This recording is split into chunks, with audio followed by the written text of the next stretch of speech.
We're now 2/3 of the way through the 2026 Women's VNL after week 2 is done. So let's rank the teams based off of their week 2 performances. Before we do that, we're going to go through the standings real quick, and this is what they look like. USA is in the number 1 spot with a 7-1 record, 20 points. Brazil in the number 2 spot, just with a few more sets lost, also with a 7-1 record and 20 points. Italy is in 3rd at 6-2. Poland 4th at 6-2, Japan 5th at 6-2, Turkey in 6th at 6-2, Canada in 7th at 5-3, China in 8th in that final playoff spot, although they already qualified, also at 5-3. You've got the Dutch and Czechia at 4-4, Germany and Belgium both at 3-5, and then you've got a logjam at the bottom. Serbia, Thailand, Ukraine, and Bulgaria all at 2-6, but there's a 5-point spread between all of those teams. And then you've got Dominican Republic and France both down at the bottom in 17th and 18th. France currently holding that relegation spot with 1 win and only 4 points. Now, as always, I'm going to do this alphabetically, and I'm going to be giving a grade for all 18 teams, just based purely off of their week 2 performance. That has nothing to do with what they did in week 1. Kicking things off at the top of the alphabet with Belgium, and now Belgium did have a tough week. I mean, having to play Turkey in Turkey, bringing all their stars back, always going to be difficult. They got donged in that one. And then they went toe-to-toe with Brazil, which was pretty surprising, given the play of Britt Herbots all week was pretty terrible. They turned around and got donged by Germany, but did manage to figure out 1 win at the end of the week against a struggling French team. Now, especially pushing Brazil to 5 is huge, and especially looking at the play of the teenager Tia Radovic. She scored 18 points in that match, her most ever in an international match, and it just gave us a glimpse of what could be from this Belgian team. And as I mentioned, it was a rough week for Britt Herbots. I mean, normally one of the best scorers in the world. She was bad against Turkey, wasn't even playing against Brazil, wasn't great against Germany. And even though she did score 14 against France, she did so with a low efficiency. So, I mean, on one hand, that's actually maybe a bit of a good thing, right? They were able to look decent, push Brazil to 5, and still pick up a win without one of their best scorers. Now, Belgium is actually 3rd in the VNL right now in points per set, averaging 14.91 points per set, but they're also 6th in unforced errors at 4.24 errors per set. Offensively, their success definitely comes due to the fact of Pauline Martin has been outstanding. Just look at some of these numbers so far. She's averaging 4.65 points per set and has been the 2nd best scorer so far in the VNL this season. So if Belgium can get Herbots back to her usual form, she was very human this week, and if they can get her back to her usual form, this could be a very interesting team in week number 3. Overall, going 1-3, but pushing Brazil to 5 without Herbots being any good. I'm going to give them a C+. Now, next up, we have Brazil. And now Brazil may be pretty much at the top of the standings. They're in 2nd place right now with a 7-1 record. But I don't think anyone will disagree when I say that week 2 was a bit of a sloppier affair for the Queens of South America. Sure, they got a 3-0 win over France, but who isn't these days? Then they go toe-to-toe with Brazil, who didn't even have Herbots, going all the way to 5 with them. They did get a pretty decent win over China, but China is really banged up right now. And then lost to the German bench, essentially, right? Germany started without any of their big guns. Brazil went down 0-2. There were some changes on both sides, and Germany was able to pull it out 16-14 for Brazil's first loss of the VNL. Now, Brazil has mainly been relying on the left side, mostly Julia Bergman, who is currently 4th in the VNL, averaging 4.15 points per set. But then you also see Anna Cristina down here as well in 9th, averaging 3.97 points per set as well. And this is because, they're really struggling to get something going on the right side. Rosa Maria has been up and down. Tainara wasn't great when she came in. Eventually, they moved to a 3 outside hitter system, moving Anna Cristina to the right side, bringing Elena on the left side. And I mean, ultimately that didn't work because they lost the match against Germany. But I'm still questioning why Zé Roberto isn't going to Kissy. Now, we have barely seen her at all. It's only been coming off the bench, but it's a little crazy because she has been hitting over a 43% efficiency when she does come in. So she's seeing very, very little court time, but when she's out there, she's scoring efficiently. And like, this is going to be a serious question. Does Zé Roberto hate Kissy? I mean, she was the top scorer in the Russian league this year. We know she can pick up a lot of volume. And without Gabi right now, this team is lacking ways to score. And they really haven't played any of the big teams yet. Like, right, when they played Italy, Italy didn't have any of their big guns. They haven't played the US. They haven't played Czechia. They haven't even played a team like Poland yet. So I'm very interested to see how this Brazilian team looks once they have to play some of the best teams in the world. So for going 3-1, maybe looking a little sloppy, I always expect more Brazil. I always expect more from Brazil because Brazil is Brazil. I'm giving them a B+. Next, we have Bulgaria. And despite having the same record from week 1 to week 2, both 1 and 3, I think there was a significant drop-off in play, at least from the eye test, in what we saw from Bulgaria in week 1 to week number 2. Now, getting donged by Poland, that's going to be expected, but 25-12 to open up the match, ouch, that's a yikes. But following that up by getting donged by Thailand is also disheartening.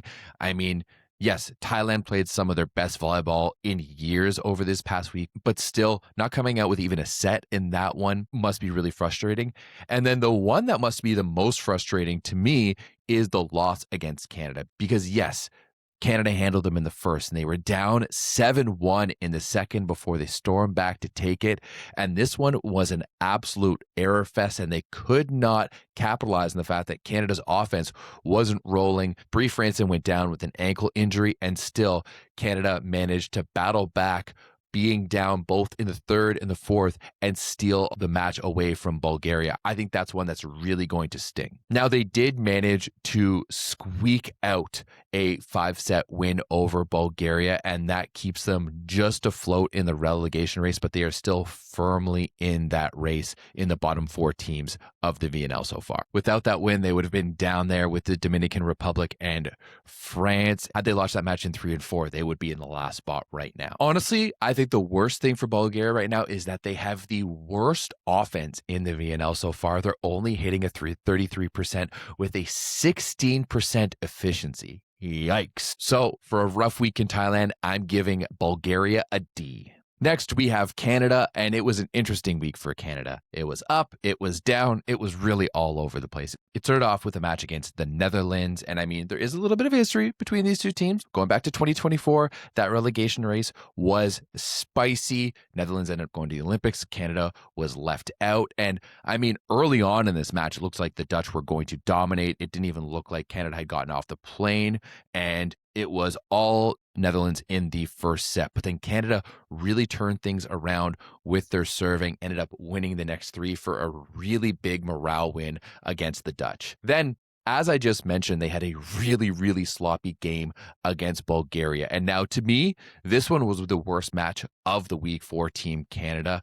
But I will say their offense just wasn't going, and it doesn't matter. Like, I actually thought their offense was better after the injury to Brie Franson. She did twist her ankle in the third set. It wasn't serious. She came back to play the other matches, but overall, Canada was just not clicking. However, I will say this. I think the mark of a good team is finding ways to win when you're not having your best day. And that's exactly what Canada was able to do, winning when they weren't on their best game and winning without their starting setter in Brie Franson. So that, to me, is a huge morale win for this team. And now, I know everyone's going to want to clown on Canada for losing to Thailand, but I will point out a few things. A, Canada actually has a losing record against Thailand, both in the VNL and international. At the VNL, Canada's 2-4 against them, and overall internationally, they are 3-5. And it is just a really bad matchup for Canada. Canada, both on the men and women's, does not match up well against really, really skilled team. And on the flip side, you had a Thai team that was playing absolutely out of their mind. They were incredible. And now we all know Giovanni Guidetti is not one to mince his words, and he continuously praised both during that match and in the next match against Poland about how well the Thais played. They were digging everything. They were recovering everything. They would be block after Canada, and they just could not find any answer for the Thai defense, and Thailand ended up getting the 3-1 win. And now this one was a big dagger overall for Canada, especially in ranking points. They lost 15 points, which dropped them all the way down to 12th. But luckily, they bounced back wonderfully with one of their best matches of the tournament, going toe-to-toe with Poland, with Magdalena Stysiak. And I mean, the sets that Canada dominated, they dominated. It was a back and forth, toe-to-toe barn burner where Canada pretty much used everyone, right? All 4 outside hitters played in this match, and they ended up with the win over Poland. So Canada going 3-1 in week 2, in a week where I thought they played better in week 1 than they did in week 2. Going 3-1 is huge. Of course, we have to talk about the play of Kier van Rijk. She has just been outstanding so far throughout this VNL. I mean, she's averaging well over 20 points a match, and she leads the VNL in pretty much every offensive stat. She's been the top scorer, the best attacker, and the best server so far. Maglio's up there as the best blocker. To be honest, I'm loving what I see from Team Canada. You may call me biased, but I'm giving them an A- in week number 2. Next up, we have China, and now it has been a bit of a rough go this season in general for China with just so many injuries. But, you know, I thought this week wasn't too bad. They went 2-2. They beat Germany in a barn burner match, took care of France, and then had a tough match against Brazil before going toe-to-toe and going to 5 sets against Czechia. And I think for China right now, going 2-2, beating the teams you should, losing to the teams who are ahead of you in the standings, pushing Brazil to 5, that's a really good look for them. Now, Yu Shenzhong continues to be outstanding for this team. She's 3rd in VNL scoring, averaging 4.48 points per set. And the tandem of Tang Jin and Gong in the opposite position has been really good for China so far. I am a little bit disappointed so far in the play by Li Qianxuan, just by how much hype I was hearing about her coming into this tournament. But still, I think for this young Chinese team, given all the injuries that they've had, this week going 2-2, not bad at all. I'm giving them a B. Czechia was one of the most impressive teams in week 1, going 3-1, but in week 2, they have come crashing down to earth, going 1-3, getting donked in 3 straight matches in a row to Italy, to the US, and to Czechia, and to Japan. Luckily, they did manage to pull off the reverse sweep against the Dominican Republic to save this week, to even the record at 4-4, and to get at least 1 win from the week. But from a team that, you know, surprised everyone last year in their first year in the VNL, came out flying last week as well. I was really hoping to see them push some of the top teams, and we didn't see that at all. I mean, they only managed to get over 20 points 3 times in their first 3 matches this week. And that just isn't good enough when you're playing some of the best teams in the world. So because of that, I'm giving Czechia a D. Next up, we have the Dominican Republic. And I won't lie, through 6 matches, I was really worried about the Dominican Republic, right? At the halfway point of the VNL, this team was 0-6. They got donged by the US. They put up a 25-12 in the final set, and then they got donged by Serbia, another team who is in the bottom third of teams in the VNL. But they did manage to turn things around in the second half. They got their first win of the VNL by taking down Japan, handing them their first loss, and then battled it out with Czechia in what was a really physical match. Now, the biggest thing for me when I look at this Dominican team is that we see the offensive numbers really jump up as the week progresses. I mean, in week 1, their efficiency was just absolutely brutal. Under 20%, under 10%. It was the same thing against the United States, but it got better and better as it went, you know, hitting 46% with a 34% efficiency against Japan, following that up, hitting a 35% with a 21% efficiency against Czechia is huge. Now, they were playing without Braylon Martinez, but the play of VNL rookie Flo-Marie Heredia has been huge. Now, she did have a bit of a flopper with, you know, the overbump that she completely whiffed on against the USA. But no matter how you measure it, she's good. 3 ball, but Heredia. 3 ball, but Heredia. 3 ball, but Heredia. But then she was really big, leading them in scoring against Japan, and then doing that again against Czechia in the final match. Now, the Dominican still has one of the worst offenses in the VNL. They're hitting at a 35% with a 17% efficiency. But when you just look at these numbers right now, you can see that is getting better.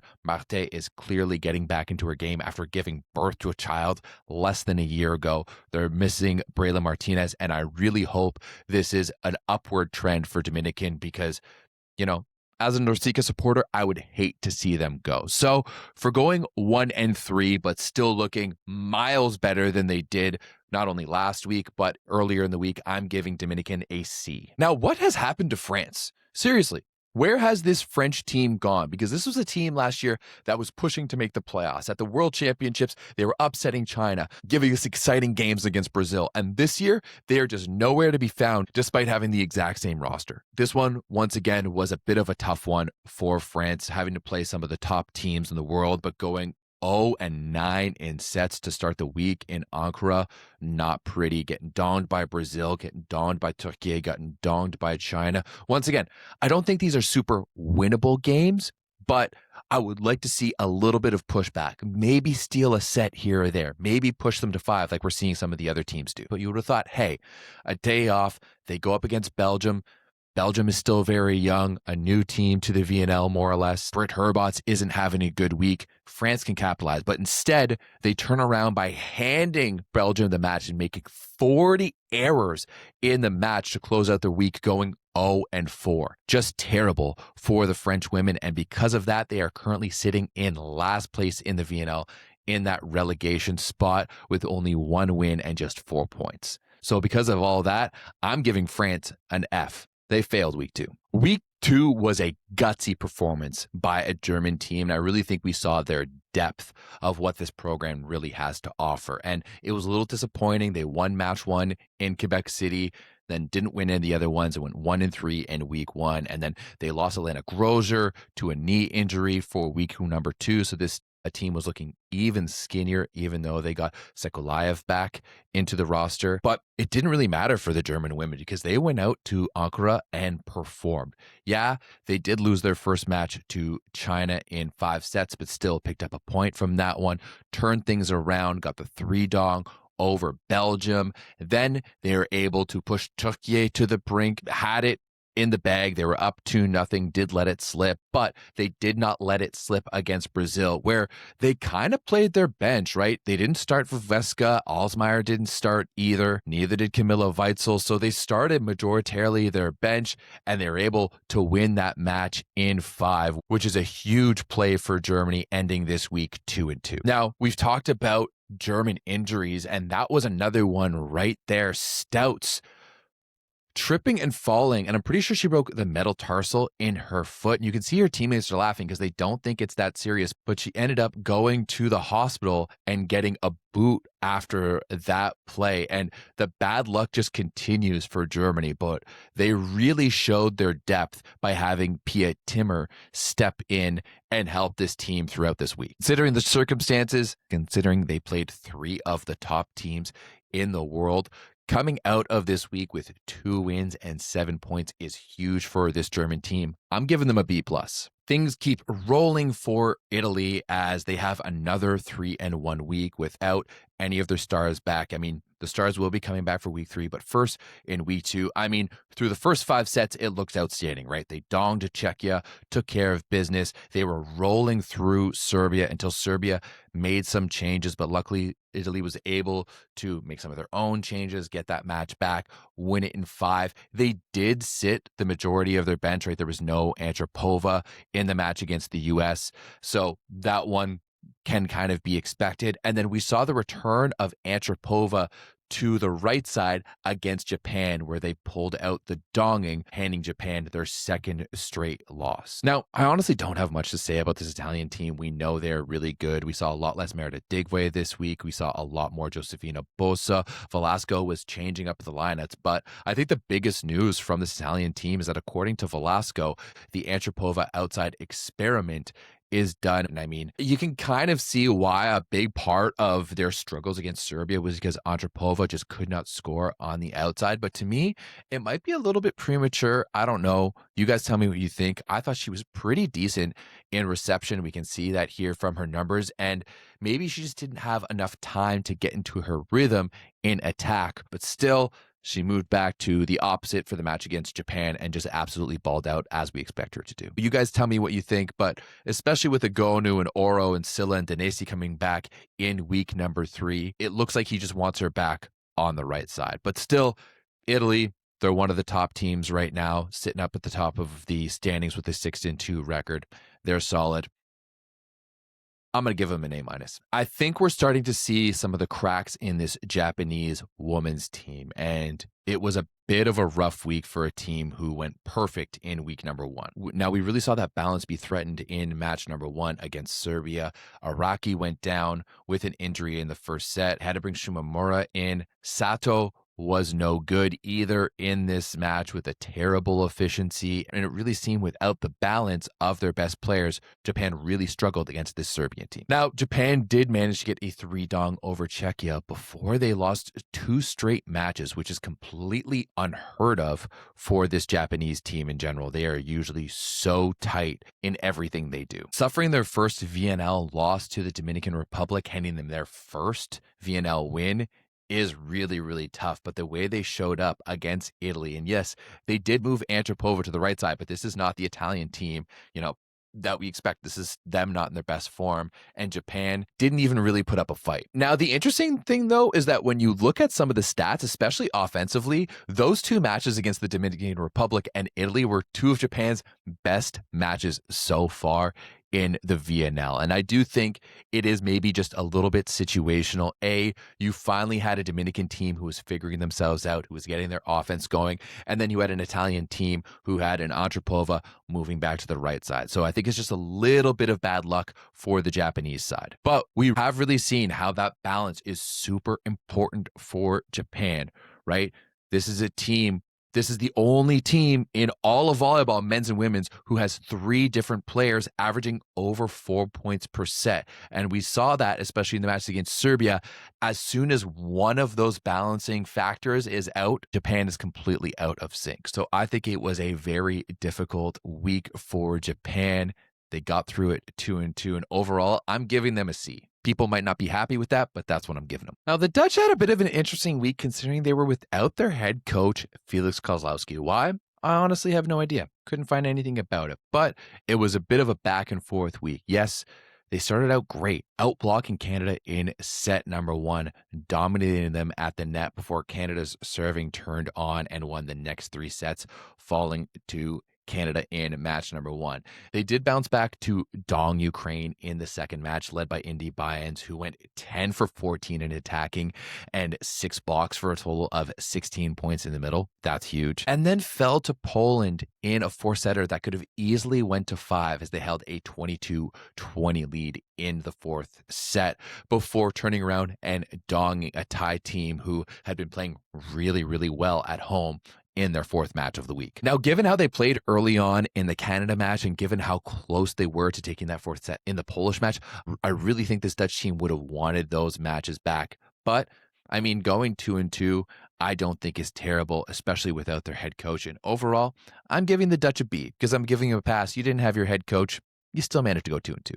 Week 2 saw some really high hopes for Poland with the return of Magdalena Stysiak to their roster. And I mean, hey, things started out great. They got a 3-dong over Bulgaria, and they were looking good. Then they got a couple of 4-set wins on the back of Magdalena Stysiak scoring 29 against Ukraine, and then Piasecta scoring 20 against the Dutch. However, in both of these matches, Poland was down 22-20 in the 4th and managed to come back. Now, you can take this kind of 2 ways. One, maybe they shouldn't have been down to teams like Ukraine and the Netherlands. Or on the other side, they did a really good job of making sure they got the win and getting the 3 points like they needed to. Now, a week 2 sweep was in the cards for Poland. And hey, a matchup against Canada, maybe they could have pulled out a 4-0 week, maybe max out at a total of 12 points. Instead, it was a back and forth affair with the Canadians getting the best of them and leaving the Poles at 3-1 for week number 2. Looking at this one, it was a little tough. Stysiak was kind of nowhere to be found. She only had 11 points despite starting all 5 sets, and she only had a 5% efficiency. Lamprowska really stepped up on the left side. But to me, I'm looking at the play of 19-year-old Maya Koput, who was outstanding overall in week number 2. She scored a total of 40 points in the 4 match. She went 22 for 35 in hitting a 62.9% with a 54.3 efficiency. That is massive. She also had 16 blocks, 16 touches, and 3 aces. So for a 19-year-old, I mean, if you had watched my players to watch for the VNL before this all started, I talked about her then, and she proved me right, just absolutely balling out for Poland in week number 2. Now, maybe I have higher expectations from this Polish team, but the fact that, they were kind of on the ropes against Ukraine and the Netherlands and the way they lost to Canada, I'm giving Poland a B+. Now, Serbia and Bulgaria are 2 teams that went 1-3 in both weeks 1 and weeks 2. However, I think they did it in opposite directions. Serbia looked a lot better in week number 2 than they did in week number 1. They opened things up by pushing Japan to 5 sets where 5 different players were in double digits. Then they pushed Italy to 5, almost pulling off the reverse sweep where we saw Nina Chajic come in off the bench in the 3rd and drop 19 in like 2.5 sets of play. That's big. Then they finally tasted the sweet, sweet taste of victory against the Dominican Republic, donging them without Alexander Uzelac on the court. And then they were the only team to get a set win over Team USA in their final match of the week, once again, without Uzelac on the court. Now, to me, I'm looking at Nina Chajic as being their MVP of week number 2. She was massive for them. Didn't really play at all in week number 1. Then dropped 18 against Japan, 19 against Italy, 13 against the Dominican Republic, and then another 18 against the United States. To me, this isn't much of a surprise. She has been balling out playing in the MLV over the past couple of seasons. And I think Serbia may have found an answer to who can play opposite Alexander Uzelac in that P2 spot. I think another play that Zoran Turgic has made and has really been working for them is moving 21-year-old Anja Zubic to the opposite position. And I mean, he has done this throughout the entirety of the VNL, but I thought she looked really solid in week number 2, even led them in scoring against the Dominican Republic. And for a 21-year-old who usually plays on the outside, that is looking really good. And thank God we do not have to deal with Vanja Bukalic anymore. We saw her a little bit against Italy, and then she promptly got subbed out. Now, if you're a Serbian fan, you may not want to look, but Slatina Mirkovic is actually the highest rated setter so far in the VNL. I don't know what successful sets counts as. I really don't. We might have to do a bit of a deep dive into that, but I do think she looks better this year, and that is something I did not think was possible. So who knows? Who knows? Maybe this is an upward trajectory for Serbia where they're potentially getting Tijana Boskovic back in week number 3. So despite only going 1-3, they did get 5 points. They did take a set off the U.S., which no other team could do. I'm giving Serbia a B-. I thought it was pretty decent. It's no secret that Thailand was on the chopping block for relegation this year, right? They were just 1 point away from relegation last year, and even hosting at home couldn't help them. But luckily, it is a different story for Thailand this time around, as week 2 in Bangkok was a banger for the home team. It opened up with a banger of a 5-set match where they wrestled a point away from Ukraine. And despite getting blocked 19 times, Thailand's offense looked pretty good, led by Pimpchaya and Ajaraporn, who both scored 20. Then they went out and picked up their first win in the VNL by donging Bulgaria off the back of Sasi Saporn's 21 points. And then they played what I thought has been one of their best VNL matches in years by completely smothering Canada in match number 3. They were working their asses off. They were digging everything. They were covering everything. Canada was getting 4, 5, 6 blocks in a rally, and they were there every single time. And Sasi Saporn once again stepped up with 22 points to lead Thailand to back-to-back wins in the VNL. And you could tell how much it meant to them because at that point, they had gotten 2 wins, a full 7 points from their first 3 matches in Bangkok. Their fans were loving it, and it really meant that they were probably staying in the VNL, and you could tell the elation on their faces and just how much it meant to this Thai team. Now, they did close out the week by getting donged by the Netherlands, but at that point, they had already done what they were needed to do. Once again, they did this all without their big hitter in Mosquis Chachuan, so this is a huge win for Thailand. They pretty much secure their spot in the VNL for 2027. So because of that, I'm giving them an A-.